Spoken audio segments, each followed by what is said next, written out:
গাজায় মুসলিমদেরকে হত্যা করার পিছনে ব্রাজিলের অনেক বড় অবদান আছে। আপনারা তো নিউজ জানেন না, নিউজ পেপার দেখেন। 23 মে 2026 সালের 23 মে একটা রিপোর্ট হয়েছে আল জাজিরাতে। সেই রিপোর্টে এসেছে, during the ongoing war in Gaza 51 countries have supplied weapons to Israel during the Gaza genocide, with India ranking the second largest supplier. Gaza যে মুসলমানদেরকে হত্যা করা হচ্ছে, এই হত্যা করার জন্য ইসরায়েলকে পুরো পৃথিবীর প্রায় 51টি দেশ অস্ত্র প্রদান করেছে। তার মধ্যে সেকেন্ড হচ্ছে আমাদের পাশের দেশের দাদাবাবু। এবং এই রিপোর্টে এসেছে, ইসরায়েলকে যারা সবচেয়ে বেশি অস্ত্র দিয়েছে গাজায় মুসলমানদেরকে হত্যা করার জন্য, ইসরায়েলকে যারা সবচেয়ে বেশি অস্ত্র প্রদান করেছে তাদের মধ্যে অন্যতম হচ্ছে ব্রাজিল।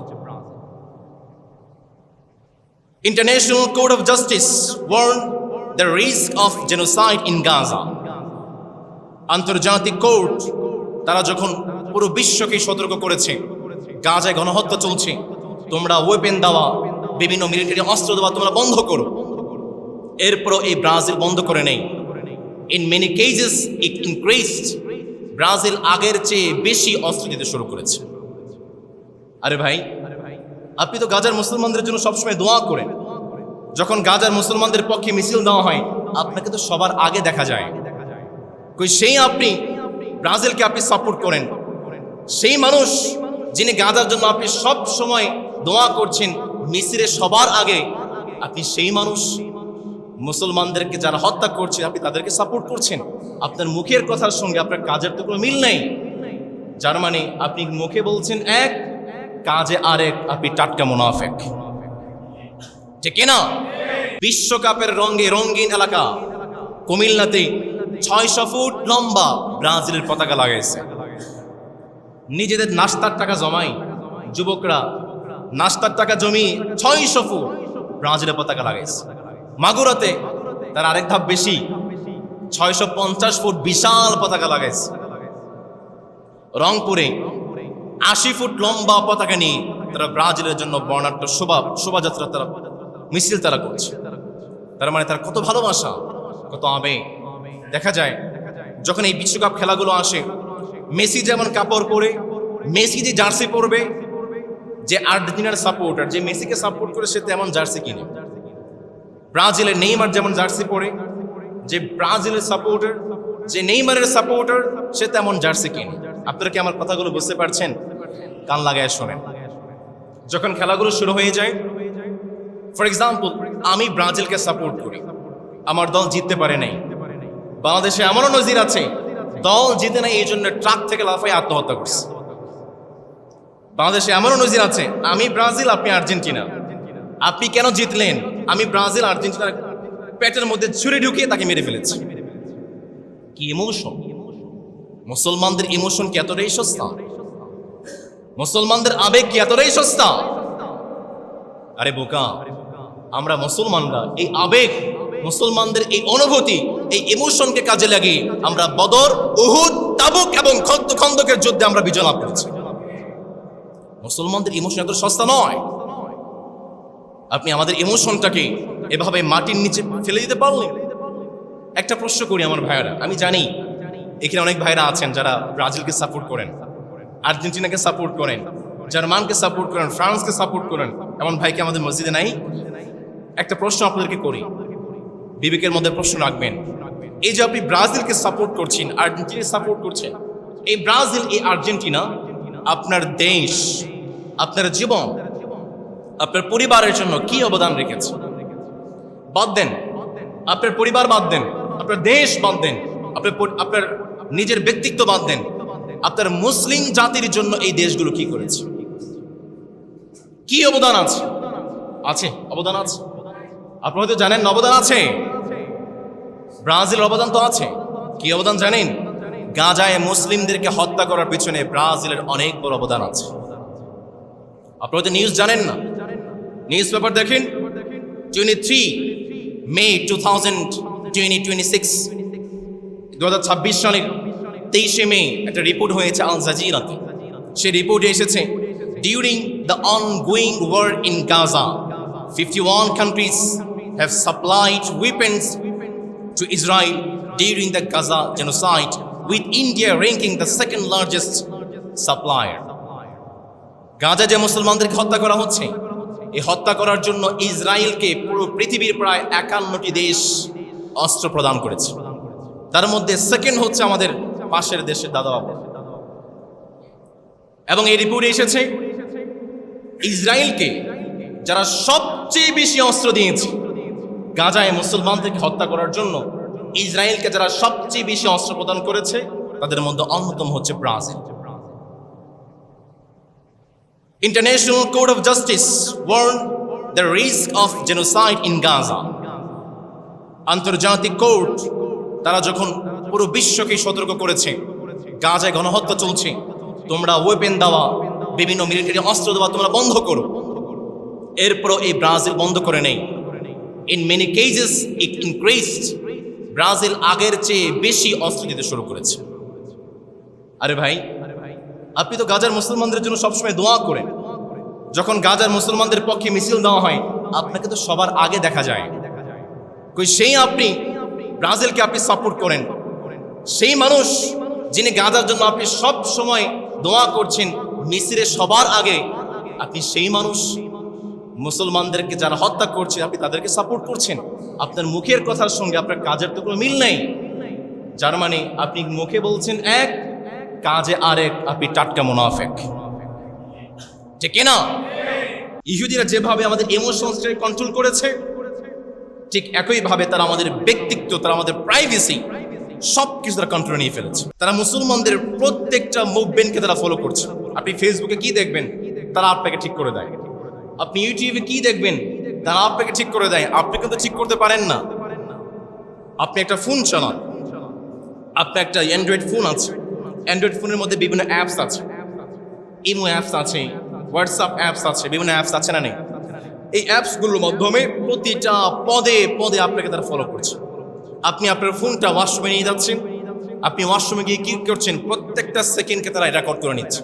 আপনি আপনার ফোনটাকে বেডরুমে নিয়ে যাচ্ছেন, আপনি আপনার বেডরুমে গিয়ে আপনার পরিবারের সঙ্গে একান্ত মিলিত হচ্ছেন, তারা প্রত্যেকটা সেকেন্ডকে রেকর্ড করছে এবং এই তথ্যগুলো বিলিয়ন বিলিয়ন ডলার দিয়ে তারা বিক্রি করছে এবং এভাবেই গড়ে উঠছে বিশ্বের পর্ন ইন্ডাস্ট্রি। আপনি একটা প্লে স্টোর ব্যবহার করছেন, প্লে স্টোরে গিয়ে আপনি বিভিন্ন অ্যাপস ডাউনলোড করেন, বিভিন্ন অ্যাপ্লিকেশন ডাউনলোড করেন।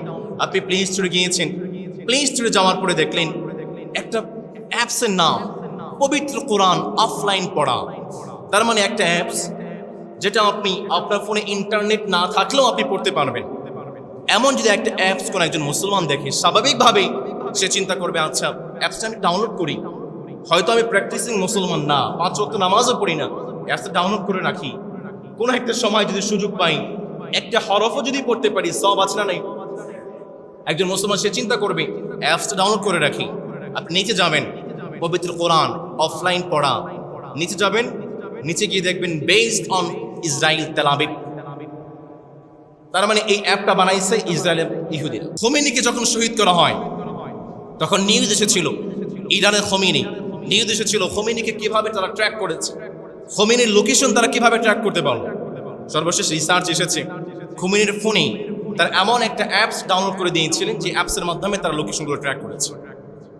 এখন ইসরায়েলের একটা সংগঠন, ইসরায়েলের একটা ইন্ডাস্ট্রি, তারা পবিত্র কোরআন অফলাইন পড়া একটা অ্যাপস বানাইছে। স্বাভাবিকভাবে বুঝতে পারছেন এটা কেন বানাইছে। তার মানে একটা অ্যাপসের মাধ্যমে, একটা অ্যাপ্লিকেশনের মাধ্যমে মুসলমানদের প্রতিটা পদক্ষেপকে, প্রতিটা মুভমেন্টকে তারা ফলো করছে। আমরা কিভাবে জেলখানার মধ্যে বন্দী হয়ে আছি। বাংলাদেশের যে social media, Facebook, YouTube, WhatsApp, যত সোশ্যাল মিডিয়া সব কিছু কন্ট্রোল হয় পাশের দেশের ইন্ডিয়া থেকে, বাংলাদেশ থেকে কিন্তু কন্ট্রোল হয় না। আপনি কি দেখবেন না দেখবেন সব কিছু তারা ফিক্স করে দেয়। প্রিয় ভাই, আপনি আর কতকাল ঘুরের মধ্যে পড়ে থাকবেন, আপনি আর কতকাল ভুলের মধ্যে থাকবেন। আপনাকে আর কিভাবে বোঝাই যে ব্রাজিল, যে আর্জেন্টিনা আমার মুসলমান ভাইদেরকে হত্যা করে আপনি সেই ব্রাজিল, সে আর্জেন্টিনাকে আপনি সাপোর্ট করে যাচ্ছেন। অন্যদিকে আপনার রাসূল আপনার জন্য কত কষ্ট করেছে, কত মার খেয়েছে, কত আঘাত সহ্য করেছে। আপনাকে কিভাবে বোঝাই যে রাসূলের গায়ে মশা মাছি বসা হারাম ছিল, সেই রসুলের গায়ে পাথর নিক্ষেপ করে মাথা থেকে পা পর্যন্ত রক্তাক্ত করে দেওয়া হয়েছে। রসুলের রক্তের সঙ্গে জুতা মোবারক আটকে গিয়েছে। এত কষ্ট করলো, কই সেই রসুল আপনার জন্য এত কষ্ট করলো, সেই রসুলের সুন্নত তো আপনার মুখে নাই। আপনি ব্রাজিলের জন্য এত পাগল, বুকে পিঠে মাথায় সব জায়গায় ব্রাজিল লাগায় রাখেন। যেই রাসূল আপনার জন্য এত কষ্ট করলো, সেই রাসূলের পোশাক তো আপনার গায়ে নাই।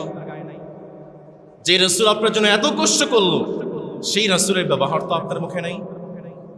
আপনাকে আর কিভাবে বুঝাই? ইন্নাল হামদুলিল্লাহ ওয়াসসালাতু ওয়াসসালামু আলা রাসূলিল্লাহ ওয়া আলা আলিহি ওয়া আসহাবিহি আজমাইন।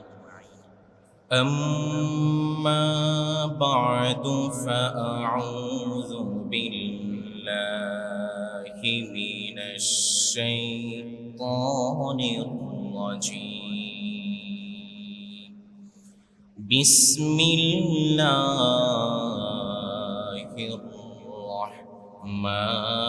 الرحمن الرحيم. تبت يدا أبي لهب وتب ما أغنى عنه ماله وما كسب سيصلى نارا ذات لهب وامرأته حمالة الحطب في جيدها حبل من مسد. إن الله وملائكته يصلون على النبي يا أيها الذين آمنوا صلوا عليه وسلموا تسليما. اللهم صل على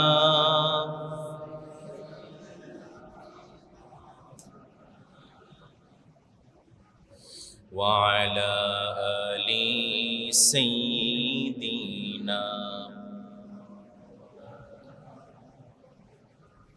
اللهم صل على محمد وعلى آل محمد كما صليت على إبراهيم وعلى آل إبراهيم إنك حميد مجيد.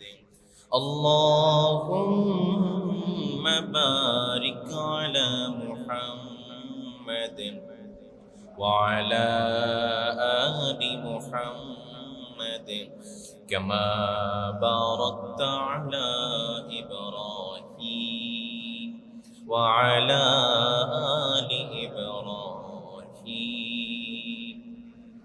إنك حميد مجيد.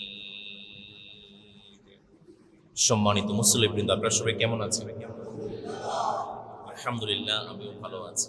আমাদেরকে যে মালিক ভালো রেখেছেন, আওয়াজ করে বলুন তো তিনি কে? আমাদেরকে যে মালিক সুস্থ রেখেছেন তিনি কে? সেই রবের দরবারে রবের শেখানো ভাষায় সর্বোচ্চ আওয়াজ দিয়ে আমরা আবারও শুকরিয়া আদায় করছি। আমরা পড়ছি আলহামদুলিল্লাহ।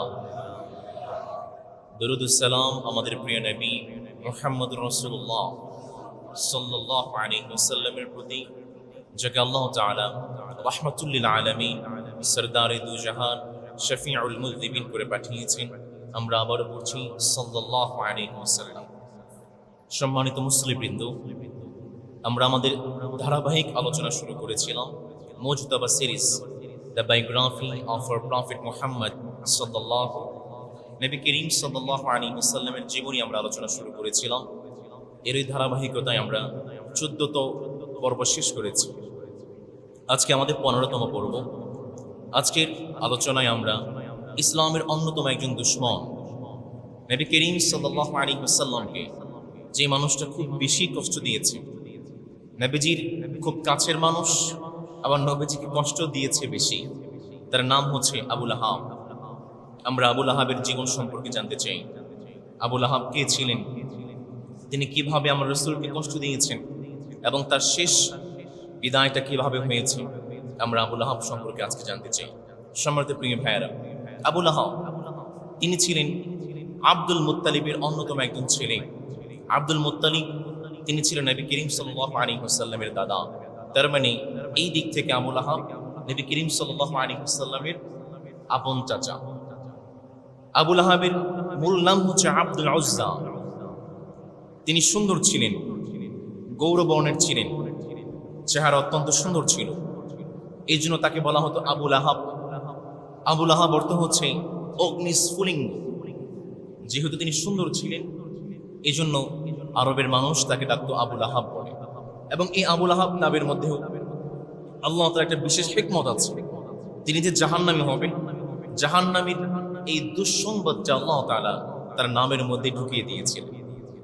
আবু লাহাব তিনি ছিলেন নবী করিম সাল্লাল্লাহু আলাইহি ওয়াসাল্লামের একদিক থেকে আপন চাচা, অন্য দিক থেকে নবী করিম সাল্লাল্লাহু আলাইহি ওয়াসাল্লামের খুব কাছের মানুষ, খুব কাছের নেইবার, খুব কাছের প্রতিবেশী ছিলেন। নবী করিম সাল্লাল্লাহু আলাইহি ওয়াসাল্লাম যখন নবুয়ত লাভ করলেন, নবুয়ত পাওয়ার পরে নবীজির দ্বিতীয় সন্তান আব্দুল্লাহ, যার লকব হচ্ছে তাইব এবং তাহের, আব্দুল্লাহ মৃত্যুবরণ করল। সেই সমাজে যখন কারো সন্তান মৃত্যুবরণ করত, তাকে বলা হতো আবতার।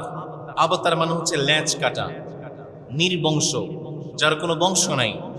নবী করিম সাল্লাল্লাহু আলাইহি ওয়াসাল্লামের দ্বিতীয় সন্তান আব্দুল্লাহ তিনি যখন মৃত্যুবরণ করলেন, ইন্তেকাল করলেন, আবু লাহাব মক্কার প্রত্যেকটা মানুষের কাছে গিয়ে বলতে শুরু করলো, মুহাম্মদ আবতার, মুহাম্মদ নির্বংশ হয়ে গিয়েছে। নাউযুবিল্লাহ পড়বেন না। নবী করিম সাল্লাল্লাহু আলাইহি ওয়াসাল্লামকে সে খুশিতে বাগবাগ হয়ে গেল, নবীজির দ্বিতীয় সন্তান মারা গিয়েছে। প্রত্যেকটা মানুষের কাছে গিয়ে বলতে শুরু করলো, মুহাম্মদ নির্বংশ হয়ে গিয়েছে। নবী করিম সাল্লাল্লাহু আলাইহি ওয়াসাল্লামকে অপমানিত, লাঞ্ছিত করার চেষ্টা করেছে। যদি বুঝে থাকেন বলুন, পৃথিবীতে আবু লাহাব নবীজিকে লাঞ্ছিত করার চেষ্টা করে আকাশের উপর থেকে দেখছেন কে? আল্লাহ তাআলা। এই অপমানটাকে সহ্য করতে পারলেন না, আল্লাহ তাআলা এই লাঞ্ছনাকে সহ্য করতে পারলেন না। আল্লাহ তাআলা আয়াত নাজিল করে জানিয়ে দিলেন, ইন্না শানিআকা হুয়াল আবতার। নবী আপনি নির্বংশ নন, নবী আপনি লাজ কাটা নন, আপনি আবতার নন। যারা আপনাকে নির্বংশ বলে, যারা আপনাকে লেজ কাটা বলে, তারাই হচ্ছে সবচেয়ে বড় নির্বংশ, ঠিক কিনা? নবী করিম সাল্লাল্লাহু আলাইহি ওয়াসাল্লামকে আল্লাহ তাআলা আয়াত নাজিল করে অপমান থেকে বাঁচিয়ে দিলেন। নবী করিম সাল্লাল্লাহু আলাইহি ওয়াসাল্লাম দোয়া করলেন, মালিক আপনি মূসা আলাইহিস সালামকে কালিম বানিয়েছেন। মূসা আলাইহিস সালাম রবের সঙ্গে কথা বলেছে, ওয়া কাল্লামাল্লাহু মূসা তাকলিমা। আপনি ইব্রাহিম আলাইহিস সালামকে খলিল বানিয়েছেন, খলিল যিনি অত্যন্ত কাছের বন্ধু। আপনি ইব্রাহিম আলাইহিস সালামকে খলিল বানালেন। দাউদ আলাইহিস সালামকে আপনি একটা মুআজিজা দিয়েছিলেন, যখন লোহার মধ্যে টাচ করে লোহাটা নরম হয়ে যায়, তিনি যে কোনো শেপ দিয়ে একটা অস্ত্র বানাতেন, একটা জিনিস বানিয়ে সেটা সেল করতেন, বিক্রি করতেন, আয় রোজগার করতেন। নবীজি বললেন, মালিক আপনি দাউদ আলাইহিস সালামের জন্য লোহাটাকে নরম করে দিলেন। সুলাইমান আলাইহিস সালাম, গত জুমাতে আলোচনা করেছি বাদশা যুলকারনাইন সম্পর্কে, পুরো বিশ্বের শাসক ছিলেন। সুলাইমান আলাইহিস সালাম বাদশা ছিলেন, পুরো বিশ্বের শাসক ছিলেন। তার জন্য আল্লাহ তাআলা বাতাসটাকে অনুগত করে দিয়েছিলেন। সুলাইমান আলাইহিস সালাম যখন বাতাসকে আদেশ করত, সুলাইমান আলাইহিস সালাম বাতাসকে যেভাবে আদেশ করত, বাতাস ঠিক সেভাবেই চলত। সুবহানাল্লাহ পড়বেন। আমার নবীজি বলছেন, মালিক আপনি সুলাইমান আলাইহিস সালামের জন্য বাতাসটাকে অনুগত করে দিলেন। ফামাযা জাআলতানি, মূসা আলাইহিস সালামকে কালিম বানিয়েছেন, ইব্রাহিম আলাইহিস সালামকে খলিল বানিয়েছেন, দাউদ আলাইহিস সালাম জন্য আপনি লোহাটাকে নরম করে দিয়েছেন, সুলাইমান আলাইহিস সালামের জন্য বাতাসটাকে নরম করে দিয়েছেন। ফামাযা জাআলতানি, মালিক আপনি আমার জন্য কি করবেন? নবী করিম সাল্লাল্লাহু আলাইহি ওয়াসাল্লাম মালিকের কাছে ফরিয়াদ জানালেন, মালিক আপনি আমার জন্য কি করেছেন? আল্লাহ তাআলা নবী করিম সাল্লাল্লাহু আলাইহি ওয়াসাল্লামকে জানালেন, নবী আমি আপনার জন্য এমন একটা কাজ করেছি পৃথিবীর অন্য কোনো নবীর জন্য করি নাই। সুবহানাল্লাহ। আমি আপনার নাম এবং আমার নাম এমন ভাবে সংযুক্ত করে দিয়েছি, পৃথিবীর আনাচে কানাচে যেখানে আমি আল্লাহর নাম উচ্চারিত হবে, পৃথিবীর আনাচে কানাচে সেখানেই আপনি নবীজির নাম উচ্চারিত হয়ে যাবে। লা ইলাহা ইল্লাল্লাহ মুহাম্মাদুর। মক্কার কাফেররা বলে, মুহাম্মদ তুমি তো লেজ কাটা, তোমার সন্তান নাই, তোমার নাম নেওয়ার মতো কেউ থাকবে না। আমার রব আকাশের উপর থেকে আয়াত নাযিল করে জানিয়ে দিলেন, নবী ওয়া রাফা'না লাকা যিকরাক, I have elevated your renown for you। আমি আপনার নামটাকে 7 আকাশ ভেদ করে আরশে আজিমের মধ্যে লিপিবদ্ধ করে দিয়েছি। নবী করিম সাল্লাল্লাহু আলাইহি ওয়াসাল্লামকে আল্লাহ তাআলা এতটা সম্মানিত করেছে। আমার অনেক যুবক ভাইরা আছেন, তারা সালমান খানকে ফলো করে, শাহরুখ খানকে ফলো করে, আমির খানকে ফলো করে, বিভিন্ন গায়ক গায়িকা নায়ক নায়িকাদেরকে ফলো করে। মুড়ি পাড়াতে নাই? একজন যুবককে প্রশ্ন করবেন, ভাই আপনি সালমান খানকে কেন ফলো করেন? সে জবাব দেবে, হুজুর তো খোঁজ খবর রাখে না। হুজুর কি দুনিয়ার সম্পর্কে কোনো খোঁজ খবর আছে? সালমান খানের ফলোয়ার হচ্ছে 50 মিলিয়ন।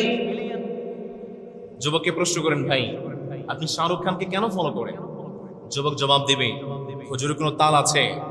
হুজুরের কোনো খোঁজ খবর আছে? শাহরুখ খানের ফলোয়ার হচ্ছে 42 মিলিয়ন। শুধু আমি একা না, পৃথিবীর 42 মিলিয়ন মানুষ শাহরুখ খানকে ফলো করতেছে। আমি বলি, ভাই আপনি বোকার স্বর্গে আছেন, আপনি ভুলের মধ্যে আছেন।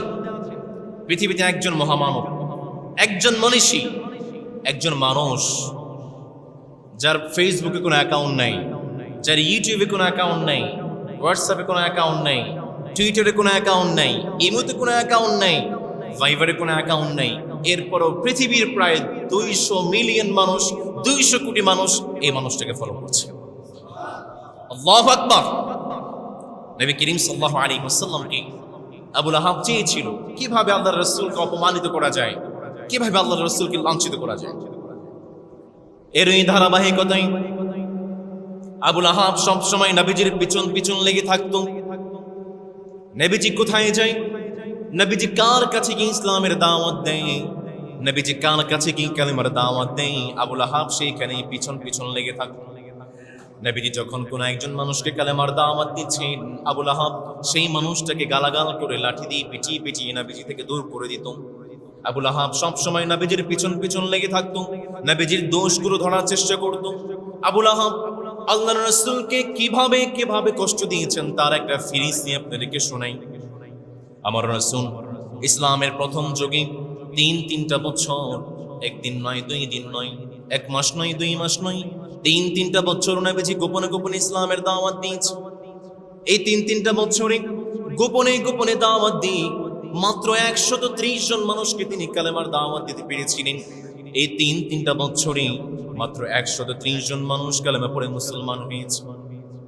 আমার রব নবীজিকে বললেন, নবী ওয়া আনযির আশীরাতাকাল আকরাবিন, নবী গো আপনি শুধু গোপনে নয়, আপনার আশেপাশের যে মানুষগুলো আছে, পরিবারের যে মানুষগুলো আছে, আত্মীয় স্বজন যারা আছে, আপনি তাদেরকেও কালেমার দাওয়াত দেন। নবীজিকে যখন মালিক বললেন, নবী আপনি আপনার আত্মীয় স্বজনকে, আপনার পাড়া প্রতিবেশীকে ইসলামের দাওয়াত দেন। আল্লাহর হাবিব কুরাইশ গোত্র, বনু হাশিম গোত্র, বনু মুত্তালিব গোত্র, বনু আব্দে মানাফের 45 জন মানুষকে একত্রিত করলেন। এই 45 জন মানুষকে কালেমার দাওয়াত দিলেন। নবী করিম সাল্লাল্লাহু আলাইহি ওয়াসাল্লাম বললেন, পড়ো পড়ো লা ইলাহা ইল্লাল্লাহ তুফলিহুন। তোমরা যদি কালেমা পড়তে পারো, তোমরা যদি ঈমান আনতে পারো, যে মালিক তোমাদেরকে সফল বানায়া দিবেন তিনি কে? আবু লাহাব বলে, মুহাম্মদ কালেমার দাওয়াত দিও না, ঈমানের দাওয়াত দিও না। নবীজি বলে, তোমার কথা আমি শুনবো নাকি? আবু লাহাব চিন্তা করলো, নবী করিম সাল্লাল্লাহু আলাইহি ওয়াসাল্লাম তার চাচা আবু তালিবের কাছেই বড় হয়। আবু লাহাব চিন্তা করে চাচা আবু তালিবের কাছে গিয়ে বিচার দিই, যেহেতু তার ভাতিজা চাচা আবু তালিব আবু লাহাবের ভাই। আবু লাহাব চিন্তা করলো চাচা আবু তালিবের কাছে গিয়ে বলি। আবু লাহাব তার ভাই আবু তালিবের কাছে চলে গিয়েছে। আবু তালিবের কাছে গিয়ে বলে, ভাই আপনার ভাতিজা মুহাম্মদ নতুন ধর্মের প্রচার করতে শুরু করেছে, এইভাবে যদি আর কয়েকটা দিন যাই আমাদের বাপ দাদার ধর্ম তো নাই হয়ে যাবে, আমাদের বাপ দাদার ধর্ম ধ্বংস হয়ে যাবে। আপনি আপনার ভাতিজাকে থামান, আপনি আপনার ভাতিজাকে নিষেধ করেন। চাচা আবু তালিব তিনি আবু লাহাবকে জানিয়ে দিলেন, আবু লাহাব আমার ভাতিজা মুহাম্মদ সে যেই কথাগুলো বলে সে তো খারাপ কিছু বলে না। সুবহানাল্লাহ পড়বেন না? আবু তালিব বলে, আবু লাহাব রে, আমার ভাতিজা যে কথাগুলো বলে এই কথাগুলো তো খারাপ কিছু না। সে তার নতুন ধর্মের প্রচার করছে, তুমি পারলে তুমি তোমার ধর্মের প্রচার করো। দেখা যাক সমাজের মানুষ তোমার ধর্ম গ্রহণ করে নাকি মুহাম্মদের ধর্ম গ্রহণ করে। আবু লাহাব তিনি কোনোভাবেই পারলেন না।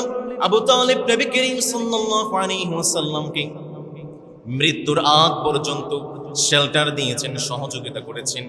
আবু তালিব নবী করিম সাল্লাল্লাহু আলাইহি ওয়াসাল্লামকে ভালোবেসেছেন ঠিক, কিন্তু নবী করিম সাল্লাল্লাহু আলাইহি ওয়াসাল্লামকে অনুসরণ করতে পারেন? নবীজি বারবার চাচা আবু তালিবকে বলেছেন, চাচা যান, একটা বারের জন্য কালেমা পড়ে মুসলমান হয়ে যান। আমি আপনার জন্য আমি আল্লাহর কাছে তর্ক বিতর্ক করব, আমি আল্লাহর কাছে সুপারিশ করব, যেভাবেই হোক আমি আপনাকে জান্নাতে ঢুকিয়ে দেব। চাচা আবু তালিব বলে, ভাতিজা সব তো মানলাম, কিন্তু মৃত্যুর আগ মুহূর্তে এসে এখন যদি আমি কালেমা পড়ে মুসলমান হয়ে যাই, সমাজের মানুষ বলবে ওই যে চাচা আবু তালিব সমাজের নেতা, সে মুহাম্মদের ধর্মকে ভয় পেয়ে গিয়েছে। আবু তালিব, চাচা আবু তালিব নবীজিকে ভালোবেসেছিলেন, সারাটা জীবন শেল্টার দিয়েছেন, কাফেরদের অত্যাচার থেকে নির্যাতন থেকে আল্লাহর হাবিবকে শেল্টার দিয়েছেন। তবে চাচা আবু তালিব নবীজিকে অনুসরণ করতে পারে নাই। আমাদের সমাজেও এমন কিছু মানুষ দেখতে পারবেন, মুখে মুখে বলে আই লাভ মুহাম্মদ, আমি নবীজিকে ভালোবাসি, কিন্তু কয়েকদিন পরে পরে গিয়ে দেখবেন মাজার গিয়ে সিজদা দেয়। আছে না নেই? মুখে মুখে বলে আমি নবীজিকে ভালোবাসি, কয়েকদিন পরে পরে গিয়ে মাজারে গিয়ে উরুস করে। আপনার অবস্থা তো চাচা আবু তালিবের মতো। আপনি নবীজিকে ভালোবাসতে পেরেছেন ঠিক, কিন্তু আপনি নবীজিকে অনুসরণ করতে পারেন নাই। নবীজিকে আপনি অনুসরণ করার মতো অনুসরণ করতে পারেন নাই। চাচা আবু তালিব ভালোবেসেছেন, অনুসরণ করেন নাই। জান্নাতি নাকি জাহান্নামী? চাচা আবু তালিব জাহান্নামী, সেই কথাটা কি আমার রাসূল সুন্দর করে বললেন। চাচা আবু তালিব তিনি যখন ইন্তেকাল করবেন, আমার রাসূল মৃত্যুর আগ মুহূর্তে চাচা আবু তালিবের মুখের কাছে গিয়ে বললেন, চাচা আপনি কালেমার প্রথম অংশ পড়েন, পুরো কালেমা পড়তে হবে না, আপনি শুধু পড়েন লা ইলাহা ইল্লাল্লাহ মুহাম্মাদুর রাসূলুল্লাহ, পড়ার কোনো প্রয়োজন নাই, আমি ভাতিজার নাম নেওয়ার কোনো প্রয়োজন নেই, আপনি শুধু পড়েন লা ইলাহা ইল্লাল্লাহ। আপনি প্রথম অংশটা পড়েন, আমি আল্লাহর কাছে সুপারিশ করে আমি আপনাকে জান্নাতে ঢুকিয়ে দেব। চাচা আবু তালিব কালেমা পড়ে নাই, ইন্তেকাল করে ফেললেন। নবীজি ক্ষান্ত হয় নাই, যেই চাচা সারাটা জীবন আল্লাহর রাসূলকে শেল্টার দিয়েছে, সহযোগিতা করেছে, সাহায্য করেছে। চাচা আবু তালিবকে যখন মাটির নিচে চাপা দিয়ে ফেললেন, কবর দিয়ে ফেললেন, নবীজি এরপরও আল্লাহর কাছে দোয়া করছিলেন, মানি আপনি দয়া করে মায়া করে আমার চাচা জানকে আপনি মাফ করে দেন। নবী করিম সাল্লাল্লাহু আলাইহি ওয়াসাল্লামকে আমার রব আকাশের উপর থেকে আয়াত নাযিল করে জানিয়ে দিলেন, নবী ইন্নাকা লা তাহদি মান আহবাবতা ওয়ালাকিন্নাল্লাহা ইয়াহদি মান ইয়াশা। নবী গো, হিদায়াতের মালিক তো আপনি নন, আপনি যাকে চান তাকে তো আপনি হিদায়াত দিতে পারবেন না। আওয়াজ করে বলতে হবে, হিদায়াতের মালিক একজন রব, তিনি কে? আমার রব নবীজিকে জানিয়ে দিলেন, নবী আপনি হিদায়াতের মালিক নন। এরপরও আমার রাসূল ক্ষান্ত থাকেন নাই, চুপ থাকেন নাই। চাচা আবু তালিবের জন্য তিনি দোয়া করতে শুরু করেছেন। আমার রব নবী করিম সাল্লাল্লাহু আলাইহি ওয়াসাল্লামকে জানিয়ে দিলেন, নবী মা কানা লিন নবী ওয়াল্লাযীনা আমানু আন ইস্তাগফিরু লিল মুশরিকিন। আমার রাসূলকে জানিয়ে দিলেন, নবী কোন একজন নবীর জন্য শোভনীয় নয়, কোন একজন ঈমানদারের জন্য শোভনীয় নয়, সে একজন মুমিন, সে একজন ঈমানদার, সে একজন নবী কোন মুশরিকের জন্য দোয়া করবে। নবীজিকে সতর্ক করে দিলেন, নবী না না দোয়া করতে পারবেন না। চাচা আবু তালিবকে আপনি চেষ্টা করেছেন, আপনি হিদায়াতের মালিক নন, হিদায়াতের মালিক একজন, তিনি কে? সেই বান্দাই হিদায়াত পাবে। ইন কুনতুম তুহিব্বুনাল্লাহ ফাত্তাবিউনি ইউহিব্বুকুমুল্লাহ। আপনি শুধু নবীজিকে ভালোবাসেন, মুখে বলেন না, এই মুখে বলার মাধ্যমে যথেষ্ট নয়। আপনি নবীজিকে যেভাবে ভালোবেসেছেন, নবীজিকে অনুসরণ করার প্রয়োজন আছে না নেই? আপনি মুখে বলেন আই লাভ মুহাম্মদ, আনা উহিব্বুকা মুহাম্মাদা, আমি নবীজিকে ভালোবাসি, আপনার কাজের সঙ্গে কোনো মিল নেই। যে মানুষটা যাকে ভালোবাসে তাকে পরিপূর্ণভাবে অনুসরণ করার চেষ্টা করে। কয়েকদিন পরেই আমাদের সমাজে শুরু হচ্ছে ফিফা ওয়ার্ল্ড কাপ। বিশ্বকাপ, ফুটবল বিশ্বকাপ কয় তারিখ থেকে শুরু হবে? আমার ভাই জানে কয়েকদিন পর থেকে শুরু হচ্ছে আমাদের ফুটবল বিশ্বকাপ খেলা। ফুটবল বিশ্বকাপ খেলা আসতে দেখা যায় আমাদের সমাজের কিছু মানুষকে দেখবেন মাথায় আর্জেন্টিনা, বুকে আর্জেন্টিনা, হাতে আর্জেন্টিনা, পিঠে আর্জেন্টিনা, পায়ে লাগাইছে আর্জেন্টিনা, চোখে একটা সানগ্লাস লাগাইছে, সেই সানগ্লাসটা আর্জেন্টিনা। আছে না নেই? সাপোর্টার ব্রাজিলকে সাপোর্ট করে, আর্জেন্টিনা সাপোর্টার দেখবেন বুকে, পিঠে, মাথায় সব জায়গায় আর্জেন্টিনা। বাড়িতে বিশাল বিশাল পতাকা লাগাইছে আর্জেন্টিনার পতাকা। আছে না নেই? তার মানে সে ব্রাজিলকে সাপোর্ট করে, আর্জেন্টিনাকে সাপোর্ট করে। কেমন ভালোবাসা জানেন? কয়েকদিন পর পর নিউজ হয় বিশ্বকাপের রঙে রঙিন এলাকা কুমিল্লাতে 600 ফুট লম্বা ব্রাজিলের পতাকা লাগাইছে। নিজেদের নাস্তার টাকা জমাই যুবকরা নাস্তার টাকা জমি 600 ফুট ব্রাজিলের পতাকা লাগাইছে।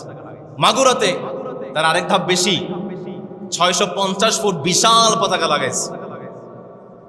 রংপুরে 80 ফুট লম্বা পতাকা নিয়ে তারা ব্রাজিলের জন্য বর্ণাঢ্য শোভাযাত্রা, তারা মিছিল তারা করছে। তার মানে তার কত ভালোবাসা, কত আবেগ। দেখা যায় যখন এই বিশ্বকাপ খেলাগুলো আসে, মেসি যেমন কাপড় পরে, মেসি যে জার্সি পরবে, যে আর্জেন্টিনার সাপোর্টার যে মেসিকে সাপোর্ট করে সে তেমন জার্সি কিনে। ব্রাজিলের নেইমার যেমন জার্সি পরে, যে ব্রাজিলের সাপোর্টার, যে নেইমারের সাপোর্টার সে তেমন জার্সি কিনে। আপনারা কি আমার কথাগুলো বুঝতে পারছেন? কান লাগায় শোনেন। যখন খেলাগুলো শুরু হয়ে যায়, ফর এক্সাম্পল আমি ব্রাজিলকে সাপোর্ট করি, আমার দল জিততে পারে নাই। বাংলাদেশে এমনও নজির আছে দল জিতে নাই এই জন্য ট্রাক থেকে লাফাই আত্মহত্যা করছে। বাংলাদেশে এমনও নজির আছে আমি ব্রাজিল, আপনি আর্জেন্টিনা, আপনি কেন জিতলেন? আমি ব্রাজিল আর্জেন্টিনার পেটের মধ্যে ছুরি ঢুকিয়ে তাকে মেরে ফেলেছি। কি ইমোশন! মুসলমানদের ইমোশন কি এতটাই সস্তা? মুসলমানদের আবেগ কি এতটাই সস্তা? আরে বোকা, আমরা মুসলমানরা এই আবেগ, মুসলমানদের এই অনুভূতি, এই ইমোশনকে কাজে লাগিয়ে আমরা বদর, উহুদ, তাবুক এবং খন্দকের যুদ্ধে আমরা বিজয় লাভ করেছি। মুসলমানদের ইমোশন এত সস্তা নয়। আপনি আমাদের ইমোশনটাকে এভাবে মাটির নিচে ফেলে দিতে পারলেন? একটা প্রশ্ন করি আমার ভাইয়েরা, আমি জানি এখানে অনেক ভাইরা আছেন যারা ব্রাজিলকে সাপোর্ট করেন, আর্জেন্টিনাকে সাপোর্ট করেন, জার্মানকে সাপোর্ট করেন, ফ্রান্সকে সাপোর্ট করেন। এমন ভাইকে আমাদের মসজিদে নাই? একটা প্রশ্ন আপনাদেরকে করি, বিবেকের মধ্যে প্রশ্ন রাখবেন। এই যে আপনি ব্রাজিলকে সাপোর্ট করছেন, আর্জেন্টিনাকে সাপোর্ট করছেন, এই ব্রাজিল, এই আর্জেন্টিনা আপনার দেশ, আপনার জীবন, আপনার পরিবারের জন্য কি অবদান রেখেছে? বাদ দেন আপনার পরিবার, বাদ দেন আপনার দেশ, বাদ দেন আপনার নিজের ব্যক্তিত্ব, বাদ দেন আপনার মুসলিম জাতির জন্য এই দেশগুলো কি করেছে? কি অবদান আছে?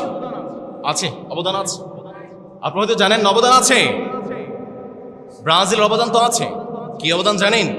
গাজায় মুসলিমদেরকে হত্যা করার পিছনে ব্রাজিলের অনেক বড় অবদান আছে। আপনি হয়তো নিউজ জানেন না, নিউজ পেপার দেখেন।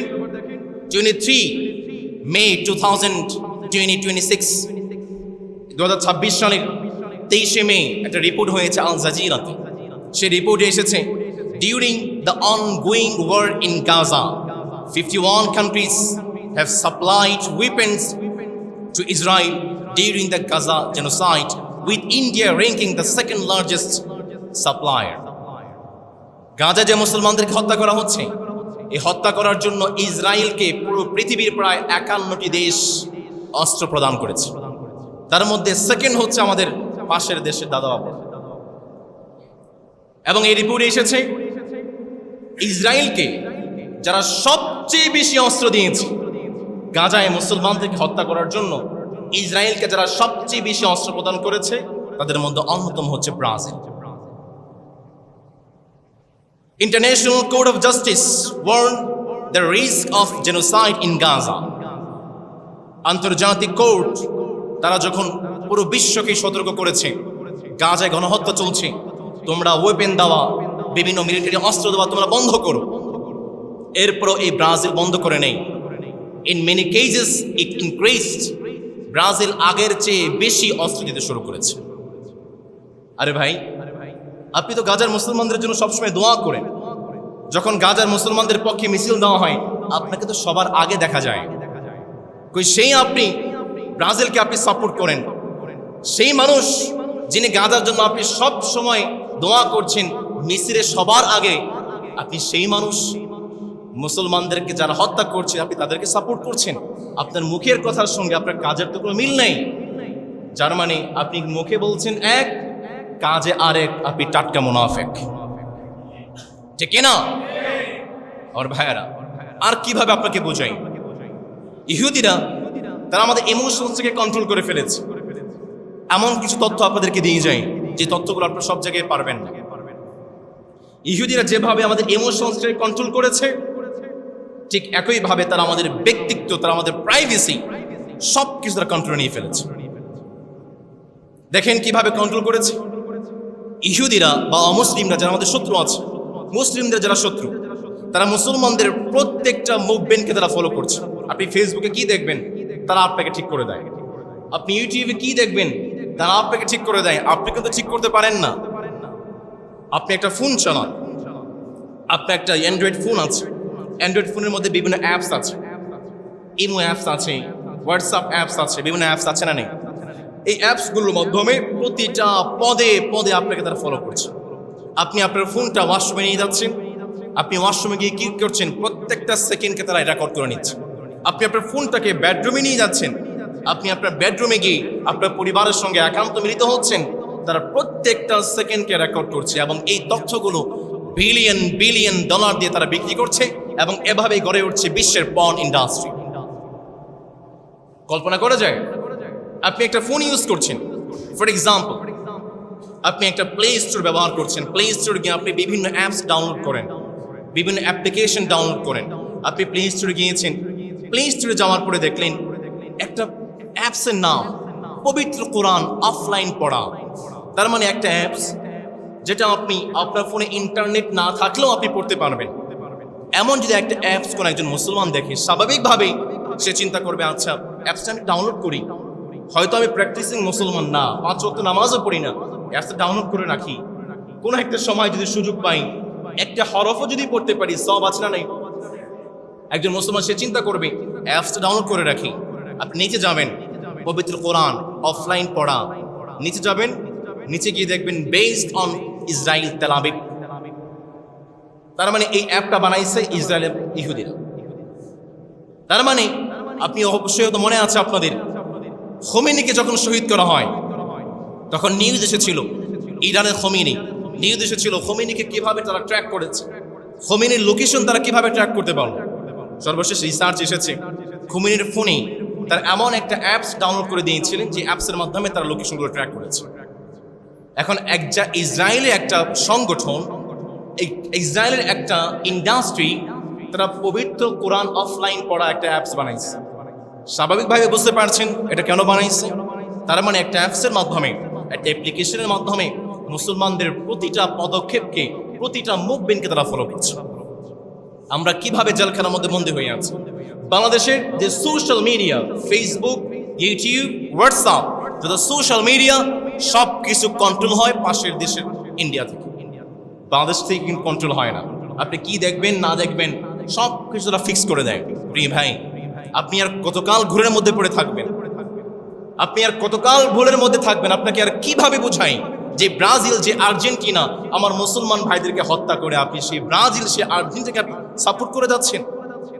অন্যদিকে আপনার রাসূল আপনার জন্য কত কষ্ট করেছে, কত মার খেয়েছে, কত আঘাত সহ্য করেছে। আপনাকে কিভাবে বোঝাই যে রাসূলের গায়ে মশা মাছি বসা হারাম ছিল, সেই রাসূলের গায়ে পাথর নিক্ষেপ করে মাথা থেকে পা পর্যন্ত রক্তাক্ত করে দেওয়া হয়েছে, রাসূলের রক্তের সঙ্গে জুতা মোবারক আটকে গিয়েছে, এত কষ্ট করলো। কই সেই রাসূল আপনার জন্য এত কষ্ট করলো, সেই রাসূলের সুন্নাত তো আপনার মুখে নাই। আপনি ব্রাজিলের জন্য এত পাগল, বুকে পিঠে মাথায় সব জায়গায় ব্রাজিল লাগায় রাখেন। যেই রাসূল আপনার জন্য এত কষ্ট করলো সেই রাসূলের পোশাক তো আপনার গায়ে নাই। যে রাসূল আপনার জন্য এত কষ্ট করলো সেই রাসূলের ব্যবহার তো আপনার মুখে নাই। আপনাকে আর কিভাবে বোঝাই? আমার প্রিয় তরুণ এবং যুবক ভাইয়েরা, নবী করিম সাল্লাল্লাহু আলাইহি ওয়াসাল্লাম কতটা কষ্ট করেছেন শুনুন। আবু লাহাব আমার রাসূলকে কিভাবে কষ্ট দিয়েছেন শুনো। আমার রাসূলকে নবীজি জানিয়ে দিলেন, আমার রাসূলকে আমার রব জানিয়ে দিলেন, নবী আপনি আপনার প্রতিবেশী, আপনার পরিবারের মানুষদেরকে কালেমার দাওয়াত দিন। নবীজি পরিবারের মানুষদেরকে কালেমার দাওয়াত দিতে শুরু করলেন। ৪৫ জন মানুষকে তিনি কালেমার দাওয়াত দিলেন। পরবর্তীতে আমার রব নবী করিম সাল্লাল্লাহু আলাইহি ওয়াসাল্লামকে জানিয়ে দিলেন, নবী আর গোপনে ইসলামের দাওয়াত নয়, ফাসদা বিমা তু'মারু ওয়া আ'রিদ আনিল মুশরিকিন। নবীজি আর দিতে শুরু করেন। নবী করিম সাল্লাল্লাহু আলাইহি ওয়াসাল্লাম প্রকাশ্যে কালেমার দাওয়াত দিতে শুরু করলেন। নবীজি সাফা পাহাড়ে দাঁড়িয়ে গিয়েছে। আপনারা যারা হজ করেছেন, উমরা করেছেন, আপনারা সাই করেছেন, মারওয়া করেছেন, আপনারা সাই করেছেন, সাফাতে গিয়েছেন, মারওয়াতে গিয়েছেন। নবীজি সাফা পাহাড়ে দাঁড়িয়ে গিয়েছে। সাফা পাহাড়ে দাঁড়িয়ে তার সমাজের মানুষদেরকে ডাকতে শুরু করলেন, ইয়া বনি আদি, ইয়া বনি ফিহির, ইয়া বনি কুরাইশ, হে কুরাইশ সম্প্রদায়, হে আব্দুল মুত্তালিবের সম্প্রদায়, হে বনি ফিহিরের সম্প্রদায়, তোমরা আসো। মক্কার প্রত্যেকটা মানুষ সাফা পাহাড়ের পাদদেশে, সাফা পাহাড়ের নিচে এসে জমা হয়ে গিয়েছে। নবী করিম সাল্লাল্লাহু আলাইহি ওয়াসাল্লাম বললেন, আরাআইতুকুম লাউ আখবারতুকুম, আমি যদি তোমাদেরকে বলি এই পাহাড়ের পিছে একটা দল আছে, যে দলটা তোমাদেরকে আঘাত করতে চাই। এই পাহাড়ের পিছে একটা দল আছে, যে দলটা তোমাদেরকে আঘাত করতে চাই, তোমাদেরকে আক্রমণ করতে চাই। নবীজি বললেন, আকুনতুম মুসাদ্দিকিয়া, তোমরা কি আমার কথা বিশ্বাস করবে নাকি?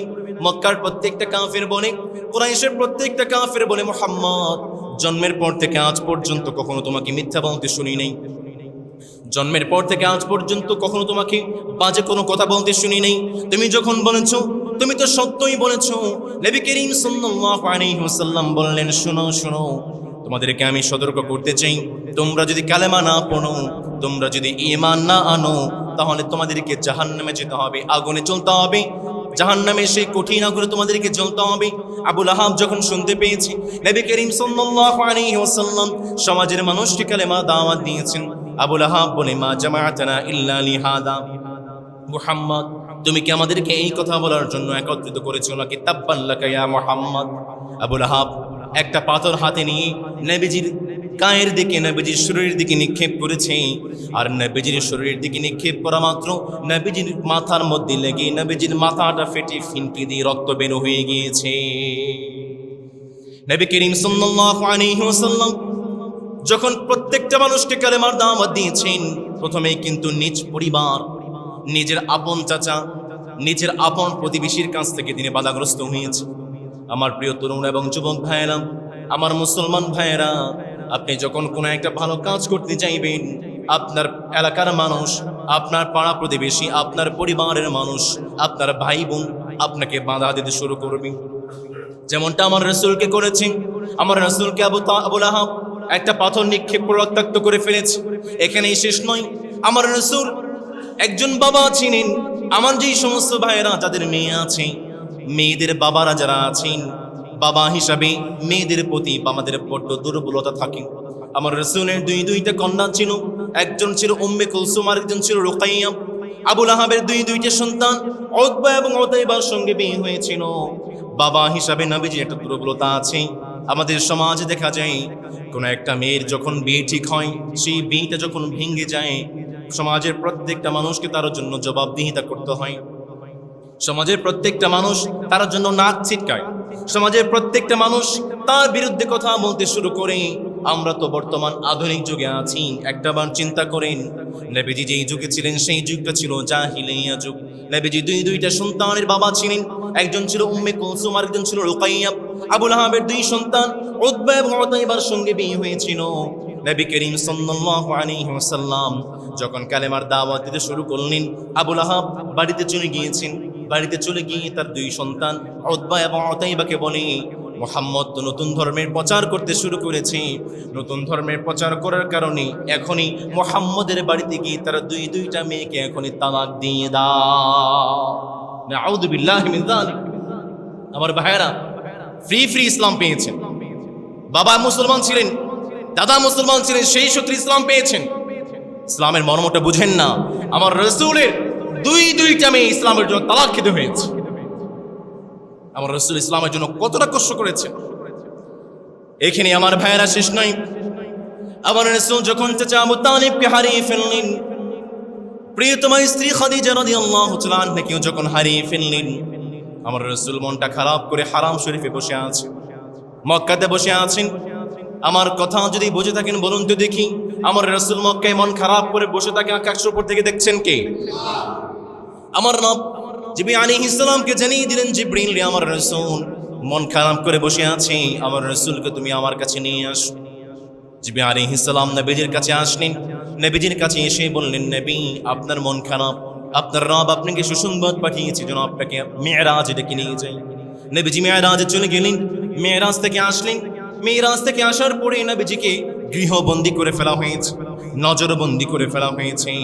নবীজি যেখানেই যায় মক্কার কাফেররা নবীজিকে নজরবন্দী করে ফেলে। নবীজি ইসলামের দাওয়াত দিতে পারে না, নবীজিকে হাউস অ্যারেস্ট করে ফেলেছে, ঘরের মধ্যে বন্দী করে দিয়েছে। আজকের এই সমাজেও দেখা যায়, সেই যুগে আবু লাহাব, সেই যুগে আবু জেহেল, উতবা, শাইবা আমার রাসূলকে নজরবন্দী করেছিল।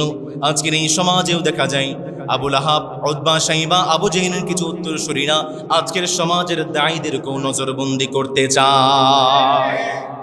নজরবন্দী করতে করতে তারা মসজিদ পর্যন্ত চলে আসে, মসজিদ পর্যন্ত তারা নজরদারি করতে চায়।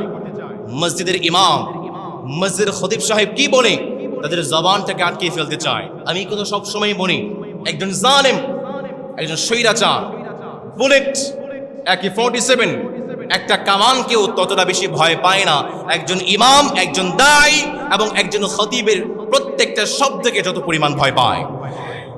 এই জন্য দেখবেন যুগে যুগে যেই জালেম, যেই স্বৈরাচার আসবে, দায়ীদের জবানটাকে বন্ধ করতে চায়, খতিবদের জবানটাকে বন্ধ করতে চায়।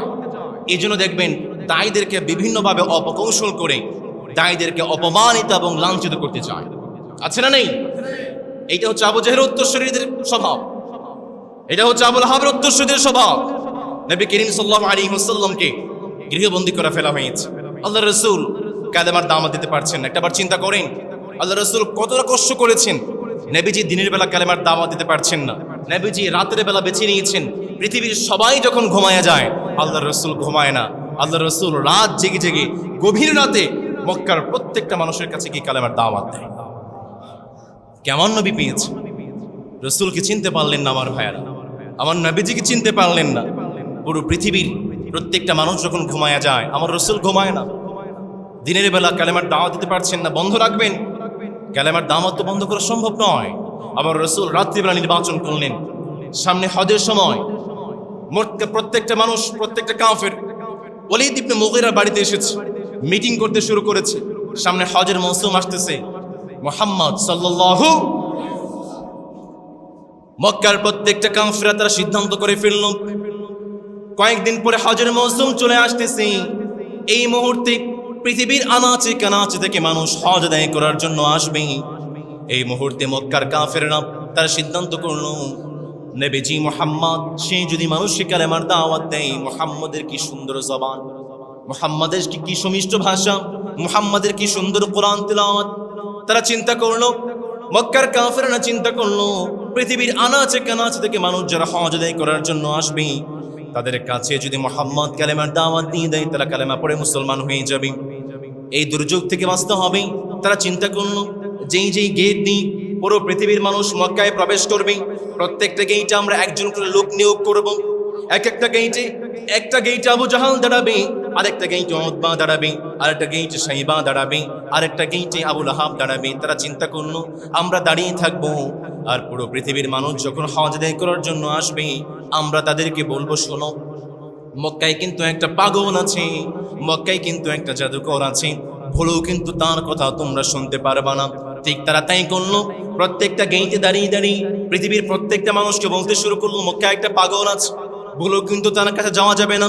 নবী করিম সাল্লাল্লাহু আলাইহি ওয়াসাল্লামের হাদিস থেকে জানতে পারি, আমাদের মানবজাতির একটা স্বভাব আছে। মানবজাতির স্বভাব হচ্ছে, আমাদেরকে যেই জিনিস থেকে নিষেধ করা হয়, আমরা কিন্তু সেই জিনিসের প্রতি বেশি ঝুঁকে যাই। পৃথিবীর আনাচে কানাচে যখন হজ আদায় করে নিয়ে এসেছি, তারা যখন শুনতে পেয়েছে মক্কায় একটা পাগল আছে, তাদের মনে একটা কৌতূহল সৃষ্টি হয়ে গিয়েছে, কোন সেই পাগল, পাগলকে দেখতে হবে। নবী করিম সাল্লাল্লাহু আলাইহি ওয়াসাল্লাম আকাবা নামক জায়গায় কয়েকটা তাঁবু ছিল এবং সেই তাঁবুতে খাজরাজের কয়েকজন যুবক ছিল, নেতৃস্থানীয় কয়েকজন যুবক ছিল। নবী করিম সাল্লাল্লাহু আলাইহি ওয়াসাল্লাম রাতের বেলা গেলেন, সেই যুবকদের কাছে গিয়ে বসলেন। নবীজি যখন বসেছেন, সেই যুবকরা প্রশ্ন করল, আপনি কে? আপনার নাম কি? মাসমুকা, মান আনতা, আপনি কে? নবীজি বললেন, আনা মুহাম্মদ, আমি মুহাম্মদ। খাজরাজের সেই যুবকরা বলতে শুরু করলো, আপনার কথা তো শুনেছি। মক্কার প্রত্যেকটা মানুষ বলাবলি করতে শুরু করছে, আপনি একজন পাগল, আপনার সঙ্গে দেখা করার ইচ্ছে তো আমাদের ছিল, আপনি চলে এসেছেন, কে বলতে চান বলেন। নবী করিম সাল্লাল্লাহু আলাইহি ওয়াসাল্লাম প্রথম মুহূর্তে কোরআন তেলাওয়াত করতে শুরু করেছেন।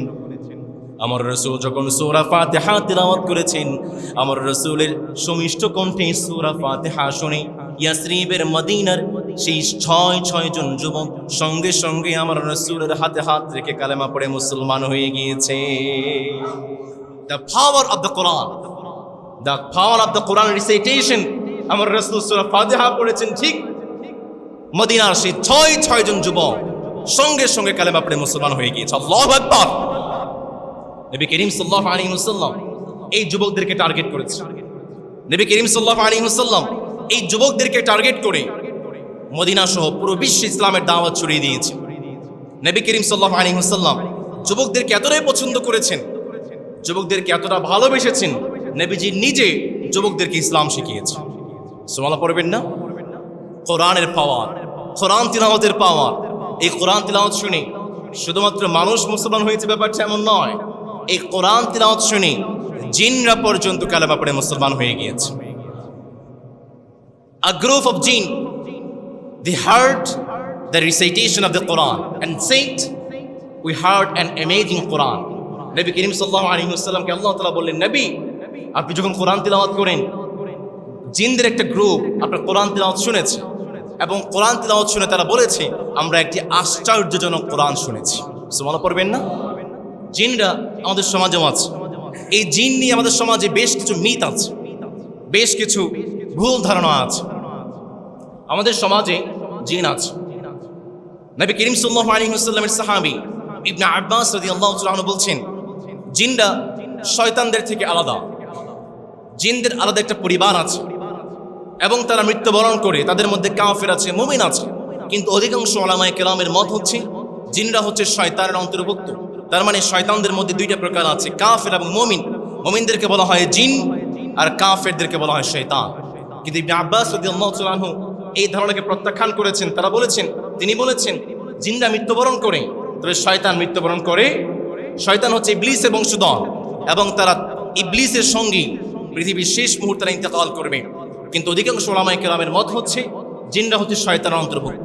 আমাদের সমাজে জিন আছে, হতে পারে এখানেও জিন আছে, হতে পারে এই জায়গাতে বসে আমাদের সঙ্গে জিনরা বসে বসে কোরআন তিলাওয়াত শুনতেছে, আমাদের বয়ান শুনতেছে। আমাদের সমাজে অনেক সময় দেখা যায়, আপনি গভীর রাতে তাহাজ্জুদ পড়তে উঠেছেন, গভীর রাতে দেখবেন আপনার পাশে কি যেন গুনগুন করে কি যেন পড়ে। মসজিদে এসেছেন, দেখবেন বিশাল একটা লম্বা ছায়া নামাজ পড়তেছে। সম্প্রতি কয়েকদিন আগে সোশ্যাল মিডিয়াতে এমন কিছু ভাইরাল হয়েছিল, ফরিদপুরে জিনদেরকে দেখেছে এবং যারা দেখেছে তারা অসুস্থ পর্যন্ত হয়ে গিয়েছে, হসপিটালে নিতে হয়েছে। রাস্তা দিয়ে হাঁটতেছেন, হঠাৎ করে দেখবেন পিছনে জুতার শব্দ শোনা যায়, পিছনে তাকিয়ে দেখেন কেউ নাই, কিন্তু জুতার শব্দ শোনা যায়।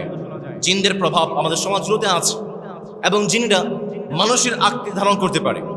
আপনি একটা জায়গায় যাচ্ছেন গভীর রাতে, হঠাৎ করে আপনার সামনে জিন পড়েছে, কি করবেন? নবী করিম সাল্লাল্লাহু আলাইহি ওয়াসাল্লাম শিখিয়েছেন, যদি কখনো জিনের বা শয়তানের আঘাতের মধ্যে পড়ে যান বা ফাঁদের মধ্যে পড়ে যান, আপনি পড়বেন আয়াতুল কুরসি। সেই জিন বা সেই শয়তান কখনোই আপনাকে কোনো ক্ষতি করতে পারবে। আপনি আয়াতুল কুরসি পড়েন। জিন চাইলে সাপের আকার ধারণ করতে পারে। অনেক সময় দেখবেন রাস্তাঘাটে হাঁটতেছেন, সামনে একটা সাপ, বিশাল সাপ, আপনি সেই সাপটাকে মারতে যাবেন, সাপটা মারার আগে কিছু কাজ আছে। নবীজি শিখিয়েছে আপনি দোয়া পড়বেন, বিসমিল্লাহিল্লাযী লা ইয়াদুররু মা'a ইসমিহি শাইউন ফিল আরদি ওয়ালা ফিস সামা ওয়া হুয়াস সামিউল আলিম। এই দোয়াটা আপনি 3 বার পড়বেন। 3 বার পড়ে আপনি বলবেন, যদি তুমি জিন হও তুমি চলে যাও। আবার বলবেন, যদি তুমি জিন হও তুমি চলে যাও। আবার বলবেন, যদি তুমি জিন হও তুমি চলে যাও। দেখবেন সেটা যদি জিন থাকে সেটা চলে যাবে, আপনাকে কোনো ক্ষতি করবে না। আমাদের সমাজে একটা মিথ আছে, ভূত। আপনারা জানেন আমাদের সমাজে ভূত আছে, ভূত আছে না নেই? আমাদের সমাজে যে ইয়ং বাচ্চারা আছে তারা হরর মুভি দেখে, ভূতের সিনেমা দেখে। ইন্ডিয়ান একটা সিরিয়াল আছে আহট, আহট দেখে। আহট দেখার পরে একা ঘুমাইতে পারে না, অন্ধকারে একা যাইতে পারে না। দেখেন মুসলমানদের সাহসগুলোকে তারা কিভাবে ধ্বংস করে ফেলে। মুসলমানদের বাচ্চারা এই আহট দেখে, হরর মুভি দেখে ভূতের একটা ভয় নিজের অন্তরে ঢুকে গিয়েছে, একা ঘুমাইতে পারে না, একা খাইতে পারে না, একা ওয়াশরুমে যেতে পারে না। আছে না নেই? এই ক্ষেত্রে আমরাও কিন্তু পিছিয়ে নেই। একটা ছোট্ট বাচ্চা খাবার খাচ্ছে না, আমরা বলি খাবি না, খা, না হয় ভূত আসতেছে। ভূত বলতে ইসলামে কিচ্ছু নেই। ইসলামে আছে জিন। অশরীরী আত্মা বলতে ইসলামে কিচ্ছু নেই। ইসলামে আছে জিন। যদি কখনো আপনি জিনের প্রাদুর্ভাবে পড়ে যান, জিনের কবলে আপনি পড়ে যান, আপনি কোরআন তিলাওয়াত করবেন, সূরা ফালাক তিলাওয়াত করবেন, সূরা নাস তিলাওয়াত করবেন, জিনের আঘাত থেকে আপনাকে যে মালিক বাঁচায় দিবেন তিনি কে? জিনেরা পর্যন্ত কালেমা পড়ে মুসলমান হয়ে গিয়েছে। মদিনার খাজরাজের সেই ছয় জন যুবক, তারা যখন কালেমা পড়ে মুসলমান হয়ে গিয়েছে, নবীজি সেই যুবকদেরকে টার্গেট করলেন এবং সেই যুবকদের মাধ্যমে মদিনা সহ পুরো বিশ্বে কালেমার দাওয়াত পৌঁছে দিয়েছে। আবু লাহাব এইভাবে নবী করিম সাল্লাল্লাহু আলাইহি ওয়াসাল্লামের পিছন পিছন প্রত্যেকটা জায়গায় আল্লাহ রাসূলকে কষ্ট দিয়েছে। এবার আসেন আবু লাহাবের মৃত্যুটা কেমন হয়েছে আমরা অনেক ভাইরা জানি না। আবু লাহাবের শেষ পরিণতি কেমন হয়েছে কান লাগায় শোনেন। নবী করিম সাল্লাল্লাহু আলাইহি ওয়াসাল্লাম বদর যুদ্ধের ময়দানে বিজয় লাভ করলেন। বিজয় লাভ করার পরে আবু লাহাব কিন্তু বদর যুদ্ধের ময়দানে অংশগ্রহণ করেননি। আবু লাহাব তার পরিবর্তে তার ভাতিজা আস ইবনে হিশাম ইবনে মুগীরাকে পাঠিয়েছিলেন। যখন মুসলমানরা বদরের প্রান্তরে বিজয় লাভ করলেন, নবীজি মদিনায় চলে গিয়েছেন। আবু লাহাব তিনি মক্কাতেই আছেন। আব্বাস রাদিয়াল্লাহু তাআলা আনহুর একজন কেনা গোলাম ছিলেন, তার নাম হচ্ছে আবু রাফে। আবু রাফে তিনি বলছেন, আমার দোকানটা ছিল জমজম কুমের পাশেই। জমজমের পাশে আমার একটা দোকান ছিল, কাঠের দোকান। সেই দোকানে কাঠ দিয়ে আমি বিভিন্ন জিনিস বানাতাম, বিভিন্ন পাত্র বানাতাম, বিভিন্ন খেলনা বানাতাম। আমি সেই দোকানেই ছিলাম। হঠাৎ করে দেখতে পেলাম আবু লাহাব তার পাটাকে সেচড়ে আমার দোকানে এসেছে। আমার পাশেই ইবনে আব্বাস রাদিয়াল্লাহু তাআলা আনহুর স্ত্রী ছিল উম্মে ফাদল। আবু রাফে তিনি বলছেন, আবু লাহাব তিনি আমার দোকানে আসলেন, এমন ভাবে বসলেন, আমার পিঠের সঙ্গে পিঠ লাগিয়ে তিনি বসে গেলেন। বসে যাওয়ার পরে তিনি আমাকে প্রশ্ন করতে শুরু করলেন, বদরের প্রান্তরে মুসলমানদের বিরুদ্ধে আমরা যুদ্ধ করতে গিয়েছি, আমাদের অবস্থাটা কি? আবু রাফে তিনি বললেন, আমি কোনো জবাব দিতে পারলাম না। কিছুক্ষণ পরেই দেখতে পেলাম তার ভাতিজা, যিনি তার পরিবর্তে বদরের যুদ্ধে অংশগ্রহণ করেছিলেন, হিশাম ইবনে আস ইবনে মুগীরা, তিনি চলে এসেছেন। আবু লাহাব তিনি আস ইবনে হিশাম ইবনে মুগীরাকে ডাকলেন, ভাতিজা তোমার জন্যই তো অপেক্ষা করছি, তুমি আমার কাছে আসো। আস ইবনে হিশাম ইবনে মুগীরা আবু লাহাবের কাছে আসলো। আবু লাহাব প্রশ্ন করলো, কি ব্যাপার ভাতিজা, মুসলমানদের বিরুদ্ধে যুদ্ধ করেছো, মুহাম্মদকে হত্যা করতে পেরেছো নাকি? মুহাম্মদকে পরাজয় করতে পেরেছো নাকি? মুসলমানদেরকে কচুকাটা করতে পেরেছো নাকি? আস ইবনে হিশাম ইবনে মুগীরা তিনি বললেন, চাচা জান কি বলেন? মুহাম্মদকে হত্যা করা তো দূরের কথা, কোনোভাবেই নিজের কল্লাটা নিয়ে বেঁচে ফিরে এসেছে। সুবহানাল্লাহ পড়বেন না? আবু লাহাব গালাগাল শুরু করে দিয়েছে, কি ব্যাপার ভাতিজা, এত সংখ্যক যোদ্ধা মুসলমানদের বিরুদ্ধে যুদ্ধ করেছে, তারা মাত্র 313 জন, এরপরও তোমরা তাদের সঙ্গে যুদ্ধ করতে পারলা না, কি ব্যাপার? গালাগাল করতে শুরু করেছে। আস ইবনে হিশাম ইবনে মুগীরা তিনি বললেন, আমাদের দলের কোনো দোষ নাই, আমাদের কোনো দোষ নেই। আমরা যখন যুদ্ধের ময়দান অবতীর্ণ হয়েছি, দেখতে পেলাম সাদা জুব্বাওয়ালা, সাদা কাপড়ওয়ালা বিশাল বিশাল মানুষ, তারা ঘোড়ার উপরে আরোহণ করে আমাদের বিরুদ্ধে যুদ্ধ করতে শুরু করেছে। আস ইবনে হিশাম ইবনে মুগীরা তিনি যখন বললেন, আবু লাহাব তিনি চিৎকার করে ফেললেন। আবু রাফে তিনি বলছেন, আমি পর্দাটা উঠালাম, দোকানের পর্দাটা উঠিয়ে আমি চিৎকার করে বললাম, তিলকাল মালাইকা, যারা কাফেরদের বিরুদ্ধে যুদ্ধ করেছে তারা আর কেউ নয়, তারা হচ্ছে ফেরেশতা। সুবহানাল্লাহ পড়েন। আবু লাহাব যখন শুনতে পেয়েছে, আবু রাফে তিনি বলেছেন, তারা যারা যুদ্ধ করেছেন তারা ফেরেশতা। এই কথা মাত্র আবু রাফের কানটাকে ধরে এমন একটা থাপ্পড় মেরেছেন, আবু রাফে মাটির নিচে পড়ে গিয়েছে। আবু রাফে তিনি বসে থাকেন নাই, তিনি উঠে গিয়েছেন, আবু লাহাবকে নিচে ফেলে দিয়েছেন। কিন্তু আবু রাফি তিনি দুর্বল ছিলেন, বেশিক্ষণ থাকতে পারেন নাই। আবু রাফিকে আবার নিচে ফেলে দিয়েছে। নিচে ফেলা মাত্র আবু রাফিকে ঘুষি দিতে শুরু করেছে, আঘাত করতে শুরু করেছে। পাশেই ছিল আব্বাস রাদিয়াল্লাহু তাআলা আনহুর স্ত্রী উম্মু ফদল। তিনি চিন্তা করলেন এইভাবে যদি থাকতে থাকে, মারামারি করতে থাকে, আবু রাফি তিনি ইন্তেকাল করবেন। উম্মু ফদল তিনি একটা লাঠি নিয়ে আবু লাহাবকে আঘাত করলেন। এমন আঘাত করেছেন মাথা ফেটে ফিনকি দিয়ে রক্ত বের হয়ে গিয়েছে। উম্মু ফদল তিনি বললেন, তুমি এমন একটা মুনিককে মারতেছো, যে মুনিক, এমন একটা গোলামকে তুমি মারতেছো যে গোলামের মুনিক, যে গোলামের মালিক আব্বাস রাদিয়াল্লাহু তাআলা আনহু তার কাছে নেই, একা পেয়ে তুমি তাকে আঘাত করছো। এই কথা শুনে আবু লাহাব তিনি চলে গিয়েছে। উম্মুল ফদল লাঠি দিয়ে যে আঘাত করেছিলেন, আঘাত করার মাত্র 7 দিন পরে আবু লাহাব এমন একটা মহামারীতে আক্রান্ত হয়েছেন, সেই মহামারীতেই 3 দিন পর্যন্ত সেই মহামারীতেই তিনি আক্রান্ত হয়ে তার ঘরে একাকিত্ব হয়ে গিয়েছেন। তার ছেলে, তার পরিবার, তার স্ত্রী, তার মেয়েরা সবাই আবু লাহাবকে ছেড়ে দিয়ে চলে গিয়েছে, মৃত্যুবরণ করেছেন।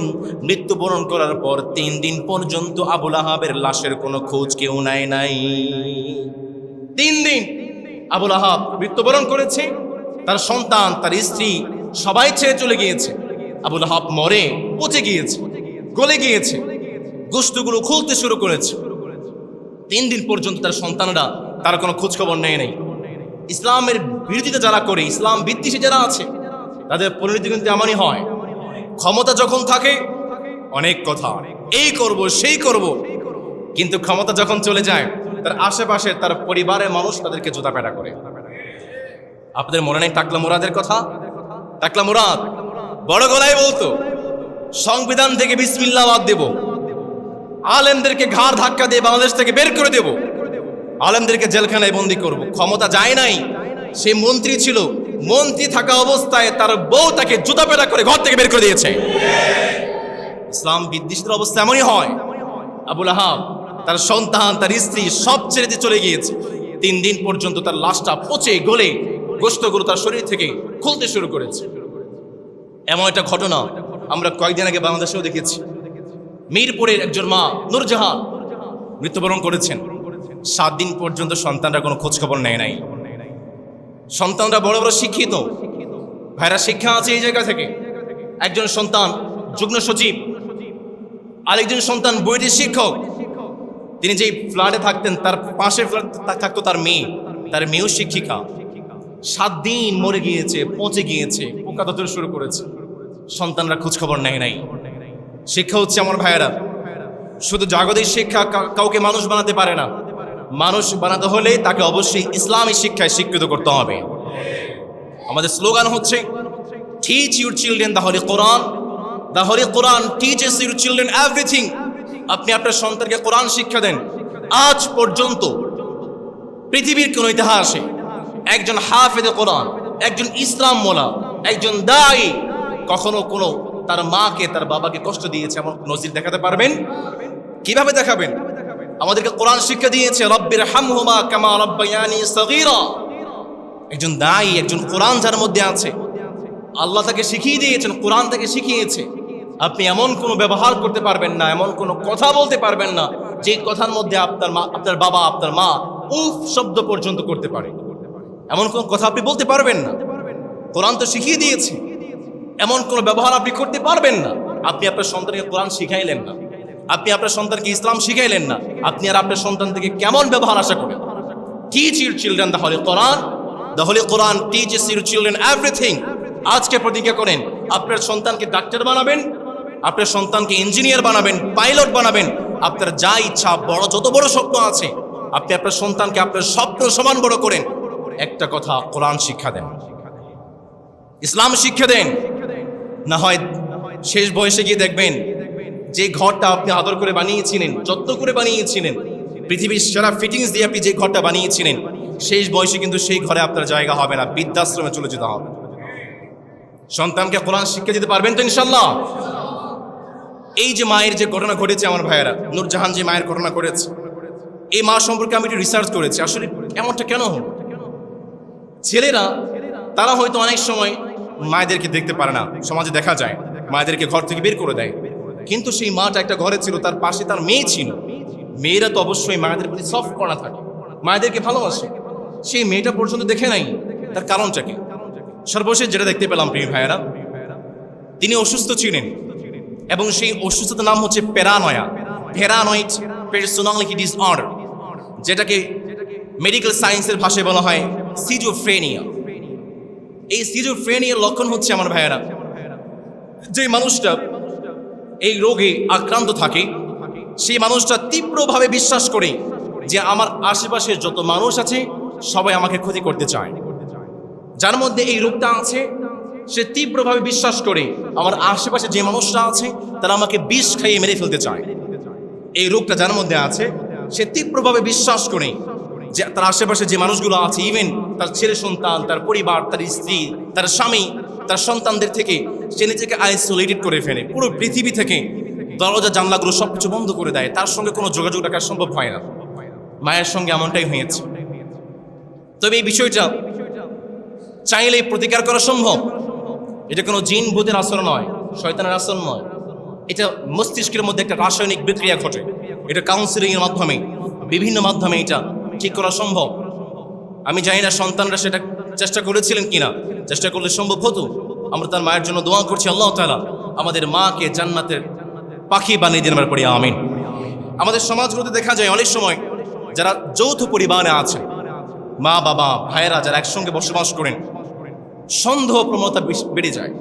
মানুষকে সন্দেহ করতে শুরু করে, মা সন্তানকে সন্দেহ করে, স্বামী স্ত্রীকে সন্দেহ করে, স্ত্রী স্বামীকে সন্দেহ করে। সন্দেহের জের ধরে সংসারে অশান্তি সৃষ্টি হয়, আছে না নেই? নবী করিম সাল্লাল্লাহু আলাইহি ওয়াসাল্লাম শিখিয়েছেন সন্দেহ এটা হচ্ছে শয়তানের পক্ষ থেকে। সন্দেহ করবেন না। আপনি একজন মা, আপনার সন্তানের পক্ষ থেকে কোনো একটা সাসপিশিয়াস, সন্দেহজনক কোনো একটা কার্যক্রম, অ্যাক্টিভিটি আপনি দেখতে পেয়েছেন, আপনি সন্তানকে নিয়ে সামনে নিয়ে বসেন, পরামর্শ করেন, সন্তানকে প্রশ্ন করেন।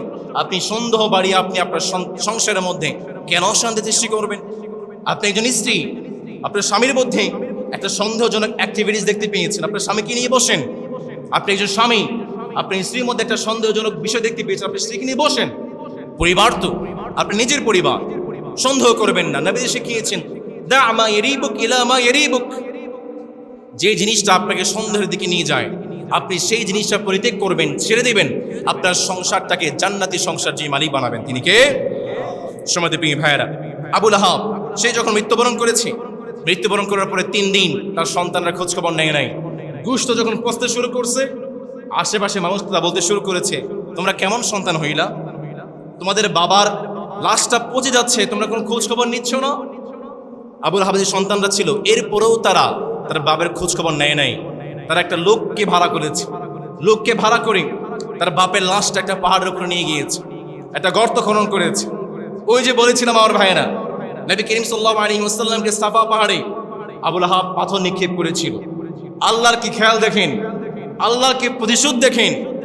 আবু লাহাব আল্লাহর রাসূলকে পাথর নিক্ষেপ করেছিল, আর তার সন্তানরা তার বাবার লাশটাকে পাহাড়ের উপর নিয়ে একটা গর্ত নিক্ষেপ করে, লাশটা তো পচে গিয়েছে, গন্ধ বের হবে।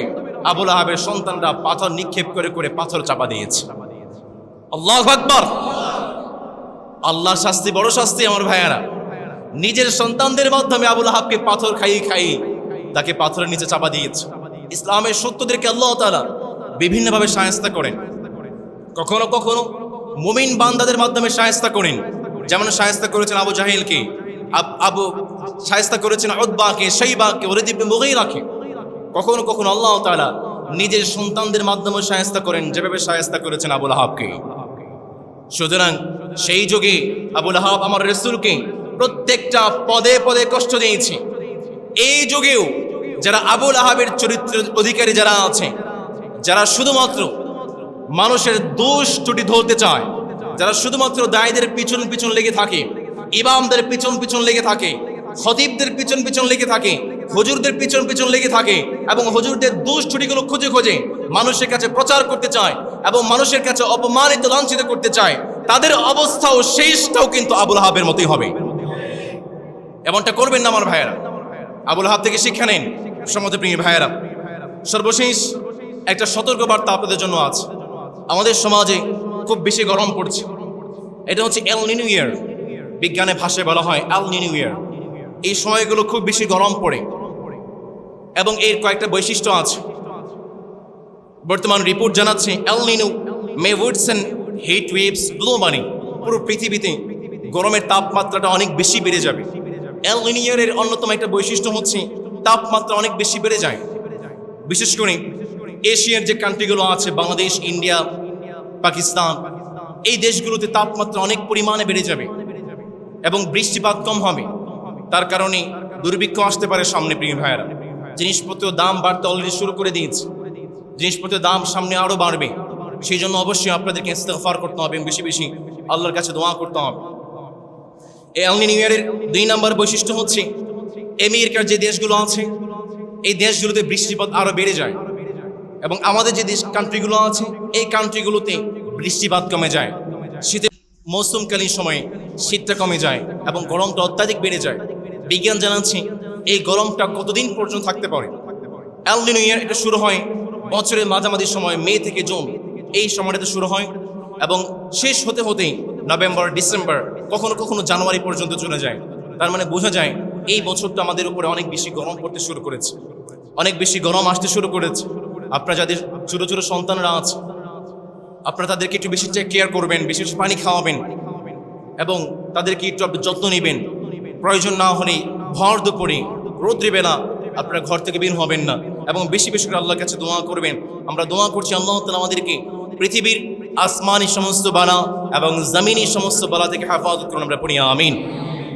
আল্লাহ তাআলা আমাদেরকে আমরা যেভাবে এখানে বসেছি জান্নাতেও ঠিক এভাবেই বসার তৌফিক দিন। আমরা পড়ি আমিন।